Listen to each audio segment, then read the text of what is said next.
a primeira carta de Paulo à igreja em Corinto, 1 aos Coríntios, capítulo 1. De Paulo, escolhido por Deus para ser apóstolo de Cristo Jesus, e de Sóstenes, que também é um seguidor à igreja de Deus em Corinto. Cristo Jesus escolheu vocês para serem o seu povo muito próprio, e vocês adoram em seu nome, assim como nós e todos os outros que o chamam de Senhor. Minha oração é que Deus, nosso Pai, e o Senhor Jesus Cristo sejam bondosos com vocês e os abençoem com paz.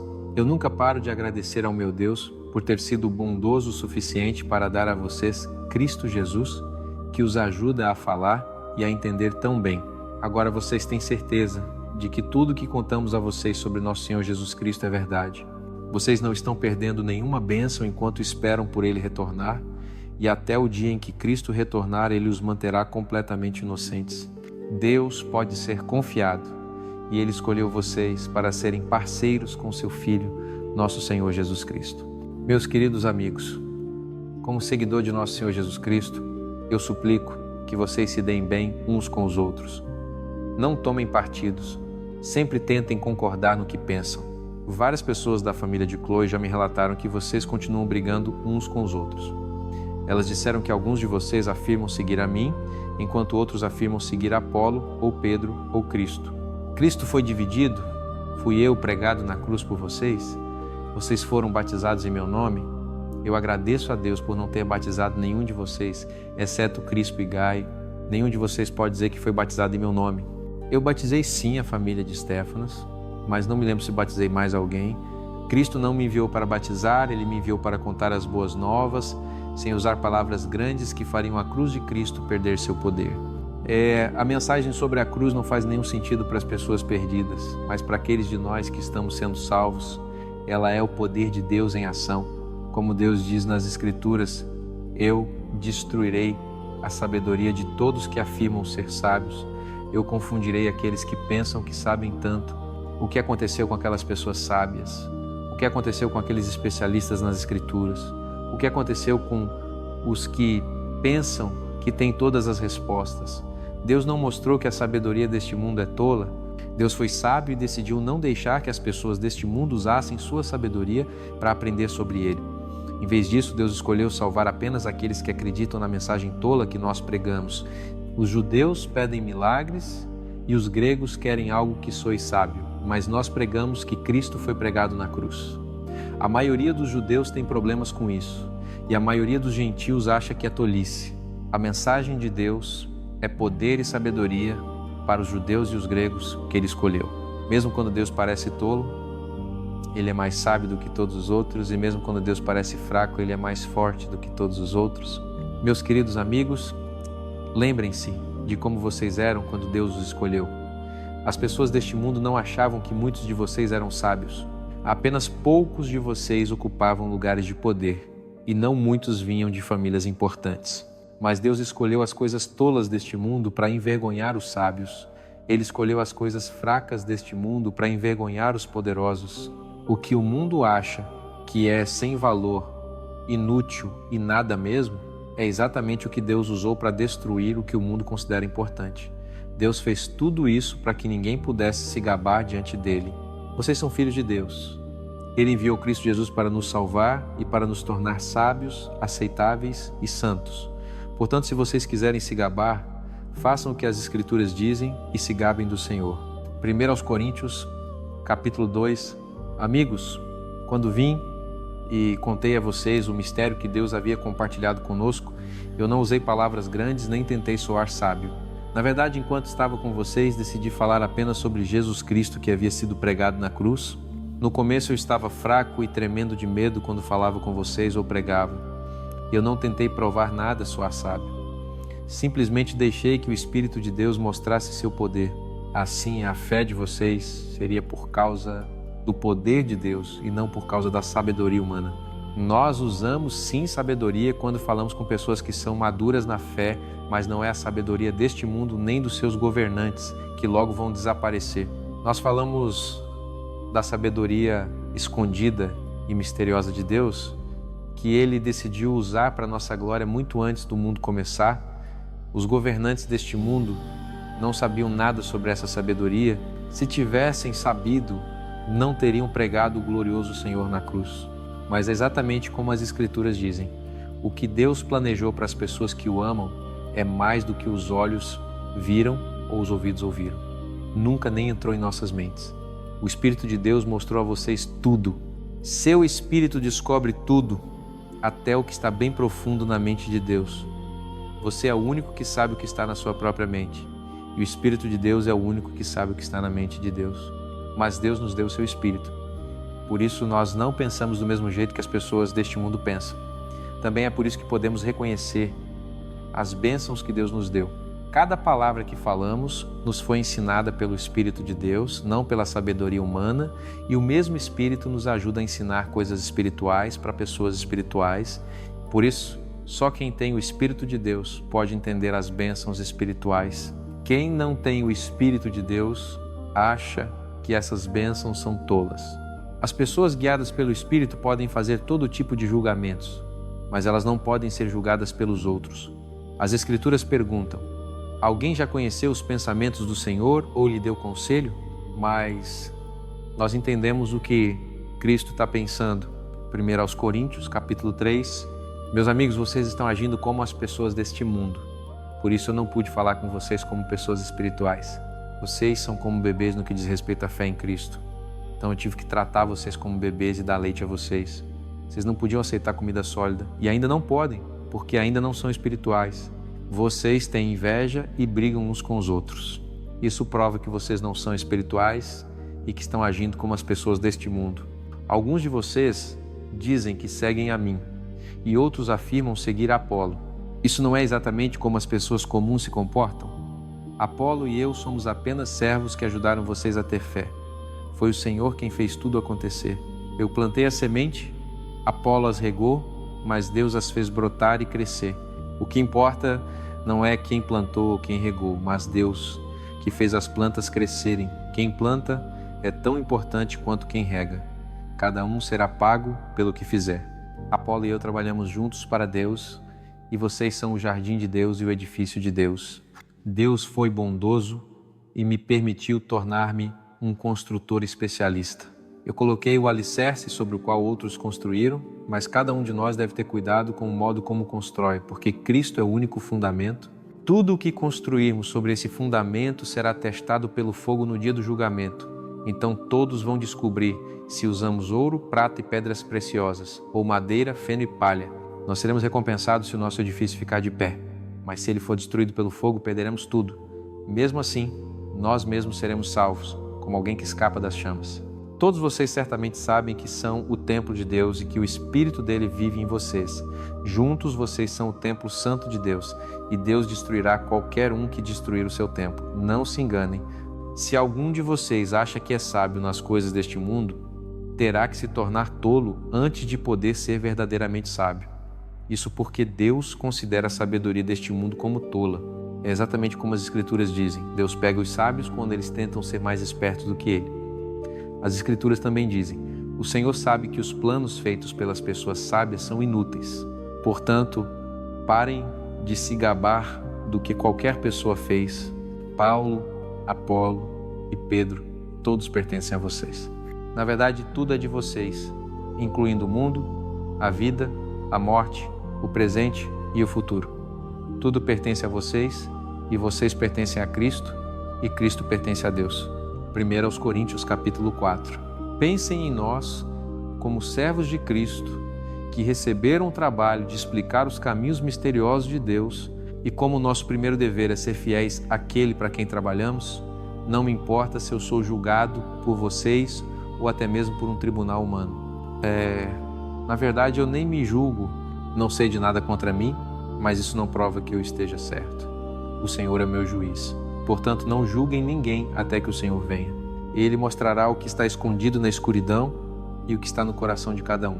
Então Deus será quem elogiará cada um de nós. Amigos, eu usei Apolo e a mim mesmo como exemplos para ensinar a vocês o significado do ditado. Sigam as regras. Eu quero que vocês parem de dizer que um de nós é melhor do que o outro. O que há de tão especial em vocês? O que vocês têm que não receberam? E se foi dado a vocês, como podem se gabar? Vocês já estão satisfeitos? Já estão ricos? Vocês se tornaram reis enquanto nós ainda somos ninguém? Eu queria que vocês fossem reis. Então, nós poderíamos participar do reino de vocês. Parece-me que Deus nos colocou, nós apóstolos, no pior lugar possível. Somos como prisioneiros a caminho da morte. Anjos e as pessoas deste mundo apenas riem de nós. Por causa de Cristo, somos considerados tolos, mas Cristo tornou vocês sábios. Nós somos fracos e odiados, mas vocês são poderosos e respeitados. Até hoje nós passamos fome e sede e não temos nada para vestir além de trapos. Somos maltratados e não temos um lugar para morar. Trabalhamos duro com as nossas próprias mãos.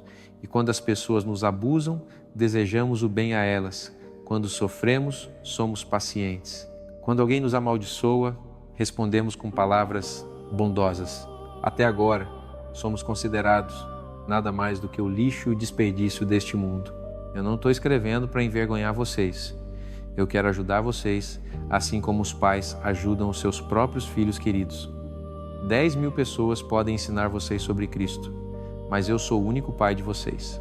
Vocês se tornaram meus filhos quando eu contei a vocês sobre Cristo Jesus, e eu quero que vocês sejam como eu. Por isso enviei Timóteo até vocês. Eu o amo como um filho, e ele é um servo fiel do Senhor. Timóteo contará a vocês o que eu faço para seguir Cristo e como isso concorda com o que eu sempre ensino sobre Cristo em todas as igrejas. Alguns de vocês pensam que eu não vou visitá-los e por isso estão se gabando. Mas se o Senhor me permitir ir, eu logo estarei aí. Então eu descobrirei se os que estão fazendo toda essa gabarice realmente têm algum poder. O reino de Deus não é só um monte de palavras, é poder. O que vocês querem que eu faça quando chegar? Vocês querem que eu seja duro com vocês ou que eu seja bondoso e gentil? 1 Coríntios, capítulo 5. Eu ouvi coisas terríveis sobre alguns de vocês. Na verdade, vocês estão se comportando pior do que os gentios. Um homem está até dormindo com a própria madrasta. Vocês estão orgulhosos quando deveriam se sentir tão mal a ponto de expulsar qualquer um que age assim. Eu estou com vocês apenas em pensamento, mas em nome do nosso Senhor Jesus, eu já julguei esse homem como se estivesse com vocês pessoalmente. Então, quando vocês se reunirem juntos e o poder do Senhor Jesus estiver com vocês, eu também estarei lá. Vocês devem entregar esse homem a Satanás. O corpo dele será destruído, mas o espírito dele será salvo quando o Senhor Jesus voltar. Parem de ser orgulhosos. Vocês não sabem como um pouco de fermento se espalha por toda a massa? Livrem-se do fermento velho, então vocês serão como pão fresco feito sem fermento, e é isso que vocês são. O nosso Cordeiro da Páscoa é Cristo, que já foi sacrificado. Portanto, não celebrem a festa sendo maus e pecadores, o que é como servir pão feito com fermento. Sejam puros e verdadeiros e celebrem usando pão feito sem fermento.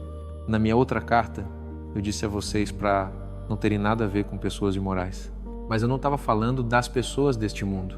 Vocês teriam que sair deste mundo para fugir de todo mundo que é imoral ou ganancioso, ou que engana, ou que adora ídolos. Eu estava falando das pessoas do nosso próprio grupo que são imorais, ou gananciosas, ou adoram ídolos, ou amaldiçoam os outros, ou se embriagam, ou enganam. Não comam nem mesmo com elas. Por que eu deveria julgar os de fora? Não somos nós que devemos julgar apenas os membros da igreja? Deus julga todos os outros. As Escrituras dizem: expulsem qualquer um do seu próprio povo que seja mau. 1 Coríntios, capítulo 6. Quando um de vocês tem uma queixa contra outro, vocês levam a queixa a um tribunal de pecadores ou levam para o povo de Deus? Vocês não sabem que o povo de Deus julgará o mundo? E se vocês vão julgar o mundo, não podem resolver pequenos problemas? Vocês não sabem que nós julgaremos anjos? E se é assim, certamente podemos julgar assuntos do dia a dia. Por que vocês levam queixas do dia a dia a juízes que não são respeitados pela igreja? Eu digo isso para envergonhar vocês. Não há nenhum de vocês sábio o suficiente para atuar como juiz entre um seguidor e outro. Por que um de vocês deveria levar outro para ser julgado por incrédulos? Quando um de vocês leva outro ao tribunal, todos vocês perdem. Seria melhor deixar que enganassem e roubassem vocês. Mas, em vez disso, vocês enganam e roubam outros seguidores. Vocês não sabem que as pessoas más não terão parte nas bênçãos do reino de Deus? Não se enganem. Ninguém que é imoral, ou adora ídolos, ou é infiel no casamento, ou é pervertido, ou se comporta como homossexual terá parte no reino de Deus. Nem qualquer ladrão, ou pessoa gananciosa, ou bêbado, ou quem amaldiçoa e engana os outros. Alguns de vocês costumavam ser assim, mas agora o nome do nosso Senhor Jesus Cristo e o poder do Espírito de Deus lavaram vocês, tornaram vocês santos e aceitáveis para Deus. Alguns de vocês dizem: nós podemos fazer qualquer coisa que quisermos. Mas eu digo a vocês que nem tudo é bom para nós. Portanto, eu me recuso a deixar qualquer coisa ter poder sobre mim. Vocês também dizem: a comida é para o nosso corpo e o nosso corpo é para a comida. Mas eu digo a vocês que Deus destruirá ambos. Nós não devemos fazer coisas indecentes com os nossos corpos.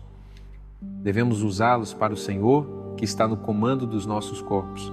Deus nos levantará da morte pelo mesmo poder que usou quando levantou o nosso Senhor para a vida. Vocês não sabem que os corpos de vocês fazem parte do corpo de Cristo? Seria certo eu unir parte do corpo de Cristo a uma mulher imoral? Não, não seria. Vocês não sabem que um homem que faz isso se torna parte do corpo dela? As Escrituras dizem: os dois serão como uma só pessoa. Mas qualquer um que está unido ao Senhor é um só em espírito com Ele. Não sejam imorais em assuntos de sexo. Esse é um pecado contra o próprio corpo, de um jeito que nenhum outro pecado é. Certamente vocês sabem que o corpo de vocês é um templo onde o Espírito Santo vive. O Espírito está em vocês e é um presente de Deus. Vocês não pertencem mais a si mesmos. Deus pagou um grande preço por vocês. Portanto, usem o corpo de vocês para honrar a Deus. 1 Coríntios capítulo 7. Agora eu vou responder as perguntas que vocês fizeram na carta de vocês. Vocês perguntaram: é melhor as pessoas não se casarem? Bem, ter o próprio marido ou esposa deveria impedir vocês de fazer algo imoral. Maridos e esposas devem ser justos um com o outro sobre ter relações sexuais. A esposa pertence ao marido em vez de a si mesma, e o marido pertence à esposa em vez de a si mesmo. Portanto, não neguem sexo um ao outro, a menos que concordem em não ter sexo por um tempinho para passar tempo em oração. Então Satanás não poderá tentar vocês por causa da falta de autocontrole. Na minha opinião, é isso que deve ser feito, embora eu não saiba de nada que o Senhor tenha dito sobre esse assunto. Eu queria que todos vocês fossem como eu, mas Deus deu dons diferentes para cada um de nós. Aqui vai o meu conselho para pessoas que nunca se casaram e para viúvas. Vocês deveriam ficar solteiros assim como eu estou.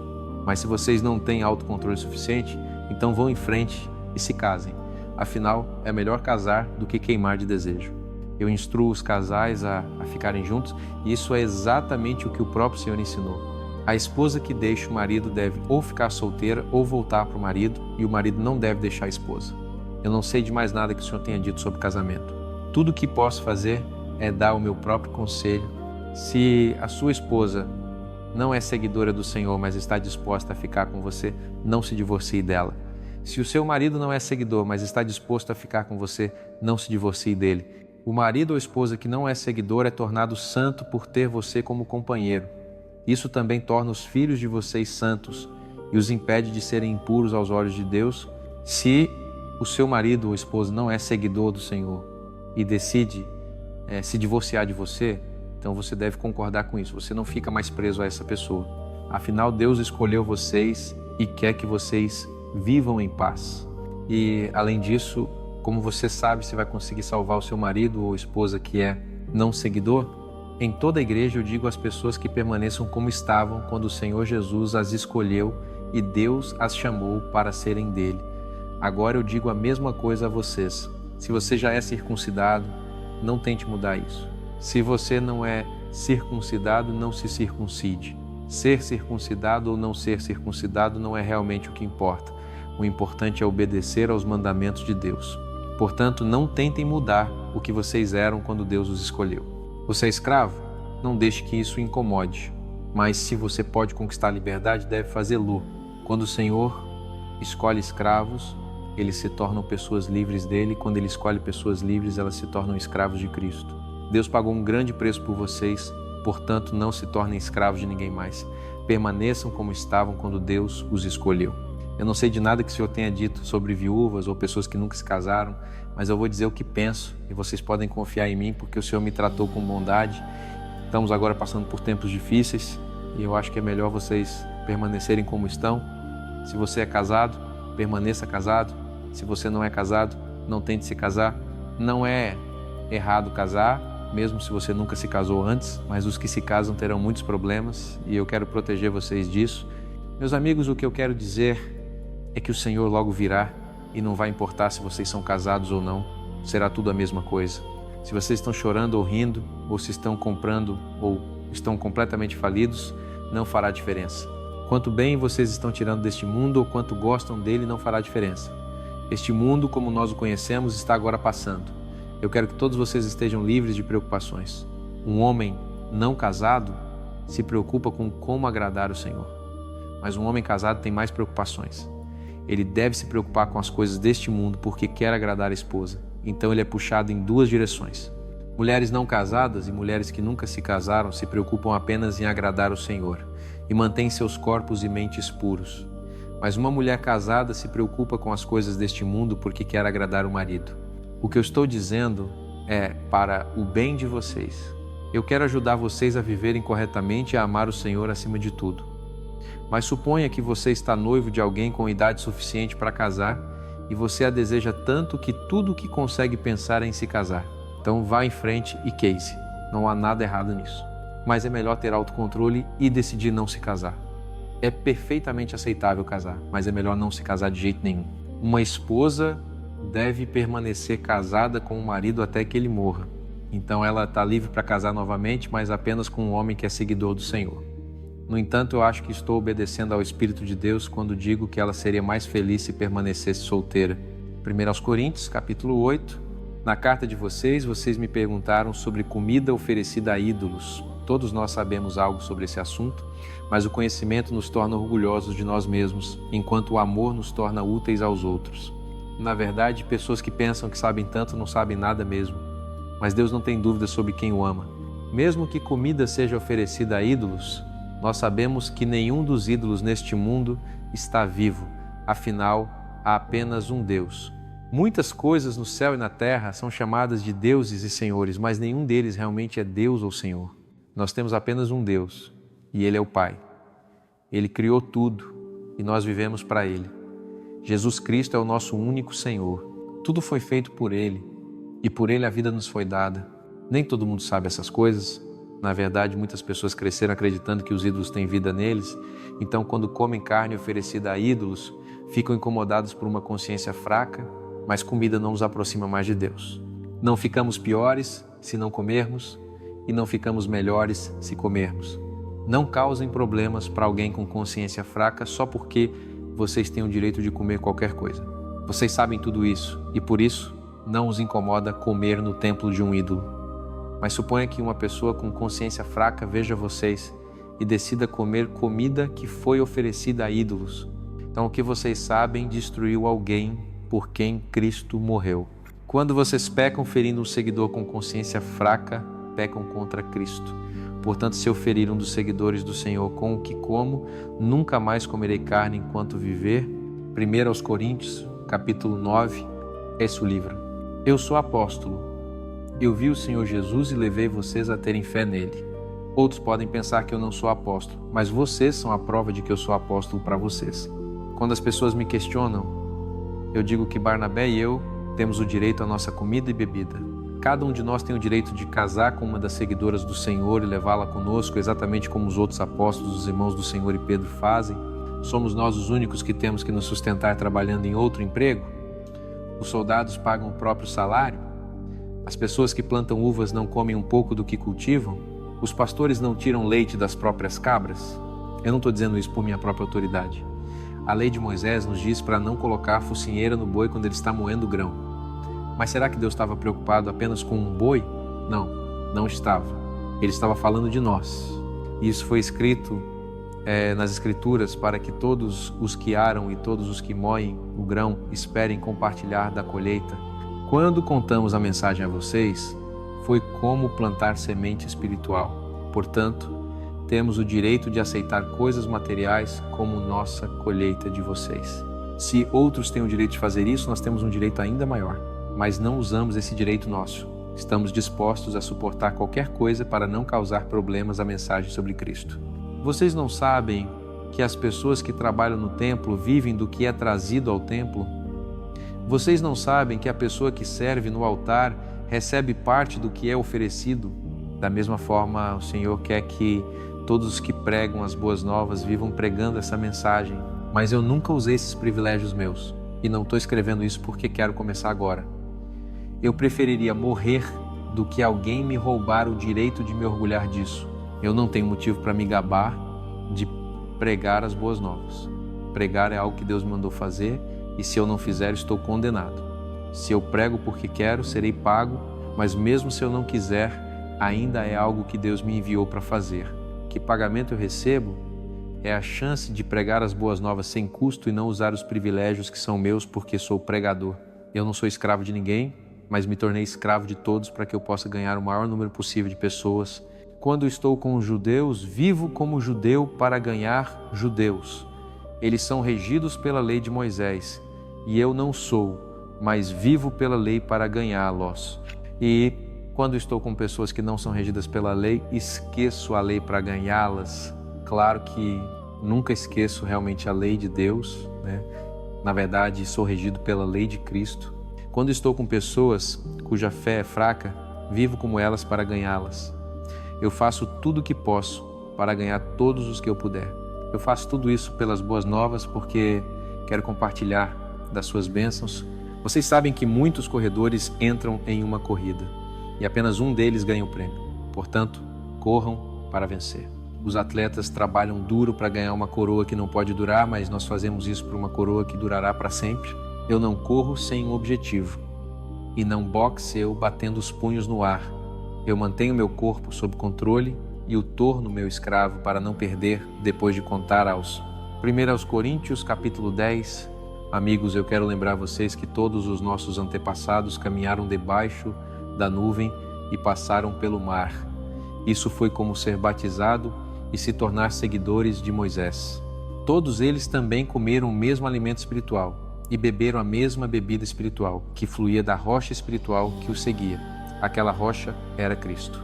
Mas a maioria deles não agradou a Deus, por isso morreram, e os corpos deles foram espalhados por todo o deserto. O que aconteceu com eles é um aviso para nos impedir de desejar fazer as mesmas coisas más. Eles adoraram ídolos, exatamente como as Escrituras dizem. O povo sentou-se para comer e beber, depois levantou-se para dançar ao redor. Portanto, não adorem ídolos. Alguns daquelas pessoas fizeram coisas vergonhosas e em um único dia cerca de 23 mil deles morreram. Não façam coisas vergonhosas como eles fizeram e não tentem testar Cristo como alguns deles fizeram e depois foram mordidos por cobras venenosas. Não reclamem nem mesmo como alguns deles fizeram e foram mortos pelo anjo destruidor. Essas coisas aconteceram com eles como um aviso para nós. Tudo isso foi escrito nas Escrituras para ensinar a nós que vivemos nestes últimos dias. Mesmo se você acha que pode resistir à tentação, tenha cuidado para não cair. Você é tentado do mesmo jeito que todos os outros são tentados, mas Deus pode ser confiado para não deixar que você seja tentado demais, e Ele mostrará a você como escapar das suas tentações. Meus amigos, vocês devem ficar longe dos ídolos. Eu estou falando com vocês como pessoas que têm bom senso suficiente para entender o que eu estou dizendo. Quando bebemos do cálice que pedimos a Deus para abençoar, isso não é compartilhar do sangue de Cristo? Quando comemos o pão que partimos, isso não é compartilhar do corpo de Cristo? Ao compartilhar do mesmo pão, nós nos tornamos um só corpo, mesmo que sejamos muitos. As pessoas de Israel não estão compartilhando da adoração quando se reúnem ao redor do altar e comem os sacrifícios oferecidos lá? Eu estou dizendo que os ídolos ou a comida sacrificada a eles é alguma coisa? Não, eu não estou. Essa comida é realmente sacrificada a demônios e não a Deus. Eu não quero que vocês tenham nada a ver com demônios. Vocês não podem beber do cálice dos demônios e ainda beber do cálice do Senhor. Vocês não podem comer a mesa dos demônios e ainda comer a mesa do Senhor. Nós faríamos o Senhor ficar com ciúme se fizéssemos isso, e nós não somos mais fortes do que o Senhor. Alguns de vocês dizem, nós podemos fazer o que quisermos, mas eu digo a vocês que nem tudo o que fazemos é bom ou útil. Nós devemos pensar nos outros e não em nós mesmos. No entanto, quando vocês compram carne no mercado, vão em frente e comam, mantenham a consciência limpa sem perguntar de onde a carne veio. As Escrituras dizem, a terra e tudo o que nela há pertencem ao Senhor. Se um incrédulo convida vocês para o jantar e vocês querem ir, então vão e comam o que for servido. Não causem problema para a consciência de alguém perguntando de onde veio a comida. Mas se vocês forem informados de que ela foi sacrificada a ídolos, não causem problema comendo-a. Eu não quero dizer problema para vocês mesmos, mas para quem informou, por que a minha liberdade deveria ser limitada pela consciência de outra pessoa? Se eu dou graças pelo que como, por que alguém deveria me acusar de fazer errado? Quando vocês comem, ou bebem, ou fazem qualquer outra coisa, sempre façam para honrar a Deus. Não causem problemas para judeus ou gregos, ou qualquer outra pessoa que pertença à Igreja de Deus. Eu sempre tentei agradar os outros em vez de a mim mesmo, na esperança de que muitos deles sejam salvos. Vocês devem seguir o meu exemplo, assim como eu sigo o exemplo de Cristo. 1 Coríntios, capítulo 11, versículo 2. Eu estou orgulhoso de vocês porque vocês sempre se lembram de mim e obedecem aos ensinamentos que eu dei. Agora eu quero que vocês saibam que Cristo é o cabeça sobre todos os homens e o homem é o cabeça sobre a mulher, mas Deus é o cabeça sobre Cristo. Isso significa que qualquer homem que ora ou profetiza com algo na cabeça traz vergonha à sua cabeça, mas qualquer mulher que ora ou profetiza sem algo na cabeça traz vergonha à sua cabeça. Na verdade, ela poderia muito bem raspar a cabeça. Uma mulher deve usar algo na cabeça. É uma desgraça para uma mulher raspar a cabeça ou cortar o cabelo. Mas se ela se recusa a usar algo na cabeça, que corte o cabelo. Os homens foram criados para serem como Deus e para trazer honra a Deus. Isso significa que um homem não deve usar nada na cabeça. As mulheres foram criadas para trazer honra aos homens. Foi a mulher que foi feita do homem e não o homem que foi feito da mulher. Ele não foi criado para ela, ela foi criada para ele. E por isso, e também por causa dos anjos, uma mulher deve usar algo na cabeça. Isso mostrará que ela está sob a autoridade de alguém. No que diz respeito ao Senhor, homens e mulheres precisam um do outro. É verdade que a primeira mulher veio de um homem, mas todos os outros homens nasceram de mulheres. No entanto, Deus é quem criou tudo. Perguntem a vocês mesmos se é apropriado uma mulher orar sem algo na cabeça. Não é antinatural e vergonhoso para os homens terem cabelo comprido, mas cabelo comprido é uma bela maneira para uma mulher cobrir a cabeça. É assim que as coisas são feitas em todas as igrejas de Deus, e é por isso que nenhum de vocês deveria discutir sobre o que eu disse. Os cultos de vocês fazem mais mal do que bem. Eu certamente não vou elogiar vocês por isso. Me contaram que vocês não se dão bem uns com os outros quando adoram, e eu tenho certeza de que parte do que eu ouvi é verdade. Vocês estão destinados a discutir uns com os outros, mas é fácil ver quais de vocês têm a aprovação de Deus. Quando vocês se reúnem, vocês não celebram realmente a ceia do Senhor. Vocês até começam a comer antes que todos cheguem à reunião, e alguns de vocês passam fome, enquanto outros se embriagam. Vocês não têm casas onde pode comer e beber? Vocês odeiam a igreja de Deus? Vocês querem envergonhar as pessoas que não têm nada? O que eu posso dizer a vocês? Eu certamente não posso elogiar vocês. Eu já contei a vocês o que o Senhor Jesus fez na noite em que foi traído, e isso veio do próprio Senhor. Ele pegou um pão nas mãos, depois de dar graças, partiu e disse: "Isso é o meu corpo, que é dado por vocês. Comam isso e lembrem-se de mim." Depois da refeição, Jesus pegou um cálice de vinho nas mãos e disse: "Isso é o meu sangue, e com ele Deus faz a sua nova aliança com vocês. Bebam isso e lembrem-se de mim." O Senhor quis dizer que quando vocês comem esse pão e bebem desse cálice, vocês contam sobre a morte dele até que ele venha. Mas se vocês comem o pão e bebem o vinho de um jeito que não é digno do Senhor, vocês pecam contra o corpo e o sangue dele. Por isso vocês devem examinar o jeito como comem e bebem. Se vocês não entenderem que são o corpo do Senhor, vocês se condenarão pelo jeito como comem e bebem. É por isso que muitos de vocês estão doentes e fracos, e por isso muitos outros morreram. Se nós julgarmos cuidadosamente a nós mesmos, não seremos punidos. Mas quando o Senhor nos julga e pune, Ele faz isso para nos impedir de sermos condenados com o resto do mundo. Meus queridos amigos, vocês deveriam esperar até que todos cheguem antes de começar a comer. Se vocês estão realmente com fome, podem comer em casa, então vocês não se condenarão quando se reunirem. Depois que eu chegar, eu instruirei vocês sobre os outros assuntos. 1 Coríntios capítulo 12. Meus amigos, vocês me perguntaram sobre os dons espirituais. Eu quero que vocês se lembrem de que antes de se tornarem seguidores do Senhor, vocês eram levados por todos os caminhos errados, por ídolos que nem sequer falam. Agora eu quero que vocês saibam que se você é guiado pelo Espírito de Deus, você dirá que Jesus é Senhor e nunca amaldiçoará Jesus. Há diferentes tipos de dons espirituais, mas todos vêm do mesmo Espírito. Há diferentes maneiras de servir o mesmo Senhor e cada um de nós pode fazer coisas diferentes. No entanto, o mesmo Deus trabalha em todos nós e nos ajuda em tudo o que fazemos. O Espírito deu a cada um de nós uma maneira especial de servir os outros. Alguns de nós podem falar com sabedoria, enquanto outros podem falar com conhecimento, mas esses dons vêm do mesmo Espírito. Para outros, o Espírito deu grande fé, ou o poder de curar os doentes, ou o poder de realizar grandes milagres. Alguns de nós são profetas, e alguns de nós reconhecem quando o Espírito de Deus está presente. Outros podem falar diferentes tipos de línguas, e ainda outros podem dizer o que essas línguas significam. Mas é o Espírito quem faz tudo isso e decide quais dons dar a cada um de nós. O corpo de Cristo tem muitas partes diferentes, exatamente como qualquer outro corpo. Alguns de nós são judeus e outros são gentios. Alguns de nós são escravos e outros são livres. Mas o Espírito de Deus batizou cada um de nós e nos tornou parte do corpo de Cristo. Agora cada um de nós bebe desse mesmo Espírito. Nossos corpos não têm apenas uma parte, eles têm muitas. Suponha que um pé diga, eu não sou uma mão, por isso não faço parte do corpo. O pé ainda não pertenceria ao corpo? Ou suponha que uma orelha diga, eu não sou um olho, por isso não faço parte do corpo. A orelha ainda não pertenceria ao corpo? Se nossos corpos fossem só um olho, nós não poderíamos ouvir nada. E se fossem só uma orelha, nós não poderíamos cheirar nada. Mas Deus colocou todas as partes do nosso corpo juntas, do jeito que Ele decidiu ser o melhor. Um corpo não é realmente um corpo a menos que tenha mais de uma parte. São necessárias muitas partes para fazer um único corpo. É por isso que os olhos não podem dizer que não precisam das mãos. Isso também é por isso que a cabeça não pode dizer que não precisa dos pés.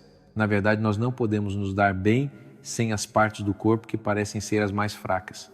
Nós tomamos cuidado especial para vestir algumas partes dos nossos corpos. Somos modestos sobre as nossas partes pessoais, mas não precisamos ser modestos sobre outras partes. Deus juntou nossos corpos de tal maneira que até as partes que parecem ser as menos importantes são valiosas.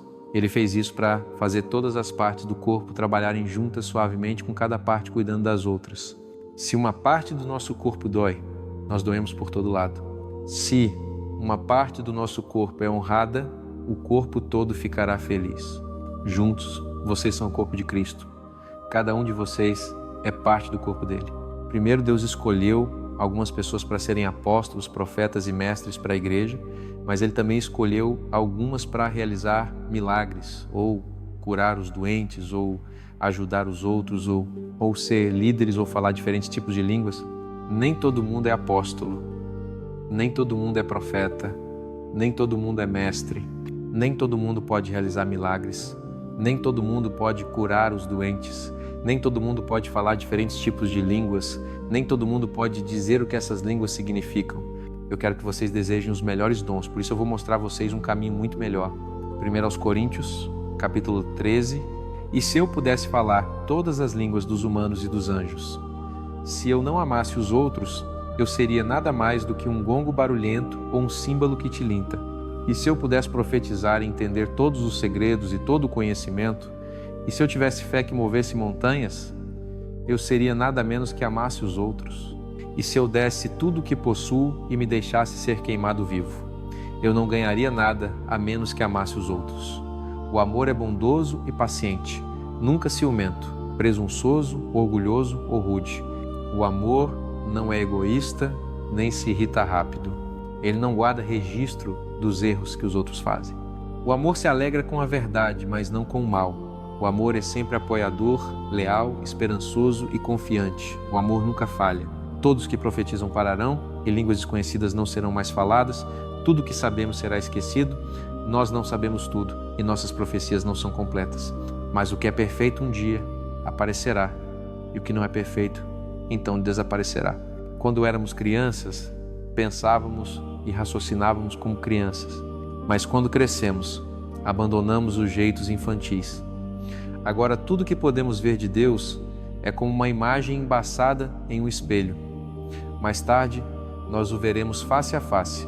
Nós não sabemos tudo, mas então saberemos, exatamente como Deus nos entende completamente. Por agora, a fé, esperança e amor, mas desses três o maior é o amor. 1 aos Coríntios, capítulo 14, o amor deve ser o guia de vocês.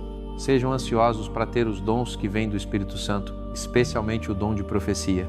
Se você fala línguas que os outros não conhecem, Deus entenderá o que você está dizendo, embora ninguém mais saiba o que você quer dizer. Você estará falando sobre mistérios que só o Espírito entende, mas quando você profetiza, você será entendido, e os outros serão ajudados. Eles serão encorajados e se sentirão melhor. Ao falar línguas que os outros não conhecem, você ajuda apenas a si mesmo, mas ao profetizar, você ajuda todos na igreja. Eu fico feliz que vocês falem línguas desconhecidas, embora eu prefira que vocês profetizassem. Na verdade, profetizar faz muito mais bem do que falar línguas desconhecidas, a menos que alguém possa ajudar a igreja explicando o que você quer dizer. Meus amigos, que bem faria se eu viesse e falasse línguas desconhecidas para vocês e não explicasse o que eu quis dizer? Como eu ajudaria vocês, a menos que eu contasse o que Deus me mostrou, ou desse algum conhecimento, ou profecia, ou ensino? Se todos os instrumentos musicais soassem iguais, como você saberia a diferença entre uma flauta e uma harpa? Se um toque de trombeta não for claro, como você saberia se preparar para a batalha? É assim quando você fala línguas desconhecidas. Se ninguém pode entender o que você está falando, você estará apenas falando ao vento. Há muitas línguas diferentes neste mundo e todas elas fazem sentido, mas se eu não entender a língua que alguém está usando, seremos como estrangeiros um para o outro. Se vocês realmente querem dons espirituais, escolham os que serão mais úteis para a igreja. Quando falamos línguas que os outros não conhecem, nós deveríamos orar pelo poder de explicar o que queremos dizer. Por exemplo, se eu uso uma língua desconhecida nas minhas orações, meu espírito ora, mas minha mente é inútil. Então o que eu deveria fazer? Há momentos em que eu deveria orar com o meu espírito e momentos em que eu deveria orar com minha mente. Às vezes eu deveria cantar com o meu espírito, e em outros momentos eu deveria cantar com minha mente. Suponha que alguns estranhos estejam no culto de vocês. Quando vocês estão louvando a Deus com o espírito, se eles não entenderem vocês, como eles saberão dizer amém? Você pode estar adorando a Deus de uma maneira maravilhosa, mas ninguém mais será ajudado. Eu agradeço a Deus por falar línguas desconhecidas mais do que qualquer um de vocês. Mas palavras que fazem sentido podem ajudar a igreja. É por isso que, na igreja, eu prefiro falar 5 palavras que façam sentido do que falar 10.000 palavras em uma língua que os outros não conhecem. Meus amigos, parem de pensar como crianças. Pensem como pessoas maduras e sejam inocentes como bebês pequenos. Nas Escrituras, o Senhor diz: eu usarei estranhos que falam línguas desconhecidas para falar com o meu povo. Eles falarão com eles em línguas estrangeiras, mas ainda assim o meu povo não me ouvirá. Línguas que os outros não conhecem podem significar algo para incrédulos, mas não para os seguidores do Senhor. A profecia, por outro lado, é para os seguidores, não para os incrédulos. Suponha que todos no culto de vocês começassem a falar línguas desconhecidas e alguns estranhos ou alguns incrédulos entrassem. Eles não achariam que vocês estão loucos? Mas suponha que todos vocês estejam profetizando. Quando esses incrédulos e estranhos entrarem, eles perceberão que são pecadores e quererão mudar o jeito deles por causa do que vocês estão dizendo. Eles contarão o que está escondido nos corações deles. Então eles se ajoelharão e dirão a Deus: temos certeza de que você está com essas pessoas. Meus amigos, quando vocês se reúnem para adorar, devem fazer tudo para o bem de todos. É assim que deve ser. Quando alguém canta, ou ensina, ou conta o que Deus disse, ou fala uma língua desconhecida, ou explica o que a língua significa, não mais do que 2 ou 3 pessoas devem falar em línguas durante a reunião, vocês devem falar um de cada vez, e alguém deve sempre estar lá para explicar o que vocês querem dizer. Se ninguém puder explicar, vocês devem ficar em silêncio na igreja e falar apenas para si mesmos e para Deus. 2 ou 3 pessoas podem profetizar e todos os outros devem ouvir com atenção. Se alguém sentado ali recebeu uma mensagem de Deus, o que está falando deve parar e deixar a outra pessoa falar. Deixem apenas uma pessoa falar de cada vez. Então todos vocês aprenderão algo e serão encorajados. Um profeta deve estar disposto a parar e deixar outra pessoa falar. Deus quer que tudo seja feito de forma pacífica e em ordem. Quando o povo de Deus se reúne na igreja, as mulheres não devem ser permitidas falar. Elas devem ficar quietas e ouvir, como a lei de Moisés ensina. Se houver algo que elas querem saber, podem perguntar aos maridos quando chegarem em casa. É vergonhoso para as mulheres falar na igreja. A mensagem de Deus não começou com vocês, e vocês não são os únicos que ela alcançou. Se você se considera um profeta ou uma pessoa espiritual, saberá que eu estou escrevendo apenas o que o Senhor ordenou. Portanto, não deem atenção a quem ignora o que eu estou escrevendo. Meus amigos, sejam ansiosos para profetizar e não impeçam ninguém de falar línguas que os outros não conhecem, mas façam tudo de forma apropriada e em ordem. 1 Coríntios capítulo 15. Meus amigos, eu quero que vocês se lembrem da mensagem que eu preguei e que vocês acreditaram e na qual confiaram. Vocês serão salvos por essa mensagem se mantiverem firmes nela. Mas se não se mantiverem, a fé de vocês foi em vão. Eu contei a vocês a parte mais importante da mensagem e vocês acreditaram. Essa parte é: Cristo morreu pelos nossos pecados, como as Escrituras dizem. Ele foi sepultado. 3 dias depois, ele foi ressuscitado para a vida, como as Escrituras dizem. Cristo apareceu a Pedro, depois aos 12. Depois disso, ele apareceu a mais de 500 outros seguidores. A maioria deles ainda está viva, mas alguns morreram. Ele também apareceu a Tiago e depois a todos os apóstolos. Finalmente, ele apareceu a mim, mesmo que eu seja como alguém que nasceu na hora errada. Eu sou o menos importante de todos os apóstolos. Na verdade, eu causei tantos problemas para a igreja de Deus que nem mereço ser chamado de apóstolo, mas Deus foi bondoso. Ele me tornou o que sou e a bondade dele não foi desperdiçada. Eu trabalhei muito mais do que qualquer um dos outros apóstolos, embora tenha sido realmente a bondade de Deus trabalhando e não eu. Mas não importa se fui eu que preguei ou se foram eles, todos vocês acreditam na mesma mensagem. Se nós pregamos que Cristo foi ressuscitado da morte, como alguns de vocês podem dizer que os mortos não serão ressuscitados para a vida, se eles não vão ser ressuscitados para a vida, o próprio Cristo não foi ressuscitado para a vida. E se Cristo não foi ressuscitado para a vida, nossa mensagem não vale nada, e a fé de vocês também não.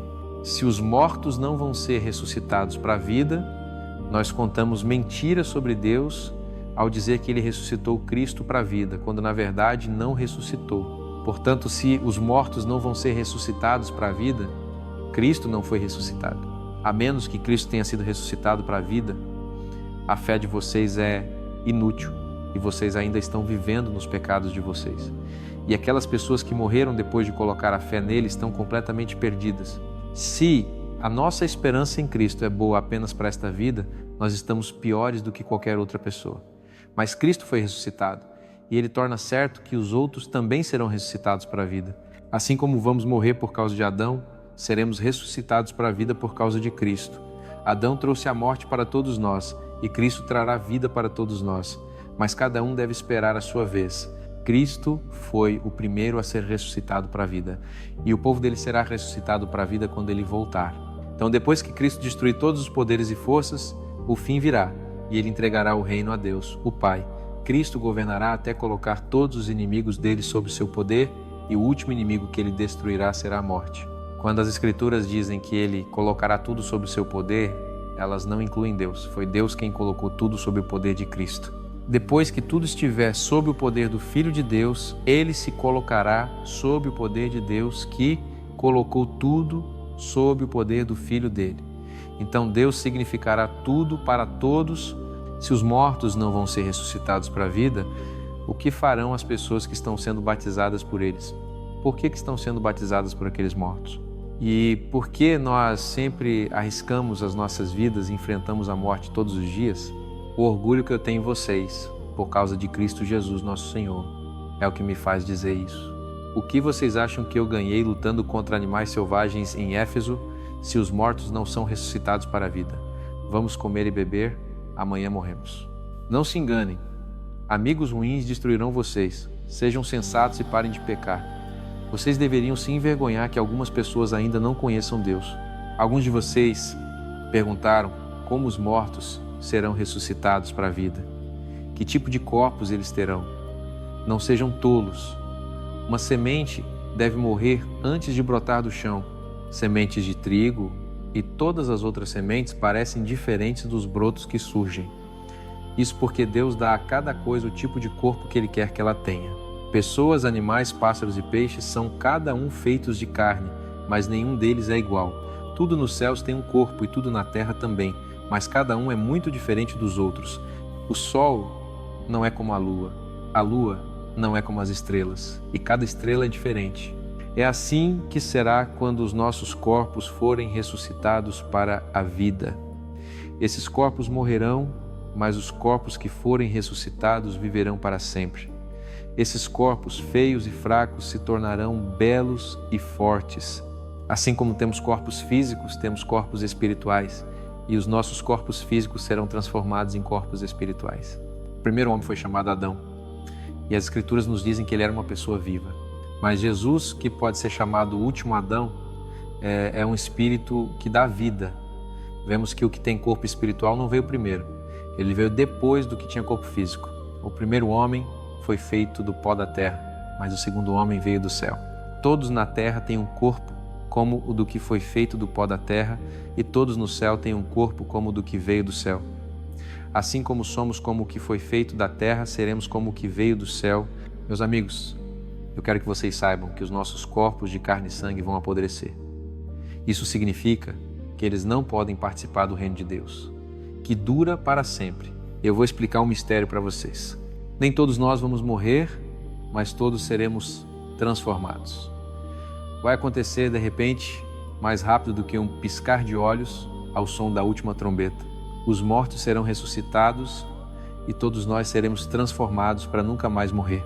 Os nossos corpos mortos e que apodrecem serão transformados em corpos que não morrem nem apodrecem. Os corpos que temos agora são fracos e podem morrer, mas serão transformados em corpos eternos. Então as Escrituras se tornarão verdade.